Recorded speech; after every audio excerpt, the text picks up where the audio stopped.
नमो बुधाय दोस्तों, आज हम आपको मेरे द्वारा लिखी हुई कविता सुनाते हैं। कविता का शीर्षक है चलो बुद्ध की ओर।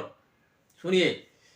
मत चलो युद्ध की ओर, तुम चलो बुद्ध की ओर। मत चलो युद्ध की ओर, तुम चलो बुद्ध की ओर, मगर सम्राट अशोक बनकर, आत्म रक्षक बनकर।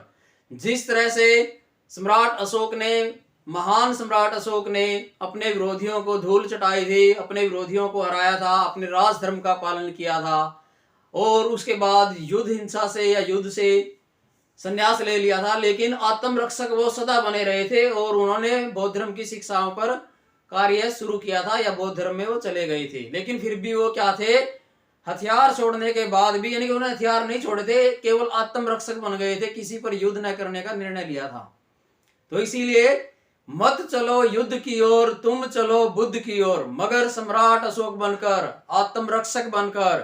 क्योंकि जियो और जीने दो के लिए, क्योंकि जियो और जीने दो के लिए केवल शांति और उपदेश जरूरी नहीं, क्योंकि जियो और जीने दो के लिए केवल शांति और उपदेश जरूरी नहीं, तुम जियो बोधि धर्मा बनकर, आत्म रक्षक बनकर। बोधि धर्मा महान बौद्ध भिक्षु जिन्होंने चीन में इसकी मार्शल आर्ट और कुंफू की शुरुआत की थी, यानी कि कुंफू के जनक बोधि धर्मा। भारतीय इनकी इस परंपरा को निभा नहीं पाए, तो चीनियों ने इसकी जो शिक्षा थी उसको अपना लिया, इसलिए चीन आज जो है मार्शल आर्ट में सबसे अग्रणी देश माना जाता है।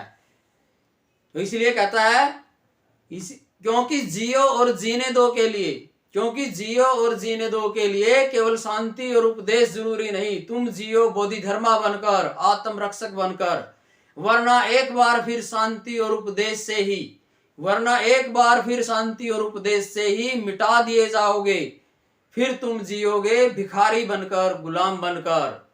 इसलिए मैं फिर से कहता हूं, मत चलो युद्ध की ओर, तुम चलो बुद्ध की ओर, मगर सम्राट अशोक बनकर, आत्म रक्षक बनकर। क्योंकि जियो और जीने दो के लिए, क्योंकि जियो और जीने दो के लिए केवल शांति और उपदेश जरूरी नहीं, तुम जियो बोधि धर्मा बनकर, आत्म रक्षक बनकर, वरना एक बार फिर शांति और उपदेश से ही मिटा दिए जाओगे, फिर तुम जियोगे भिखारी बनकर, गुलाम बनकर। जय भीम। नमो बुद्धाय।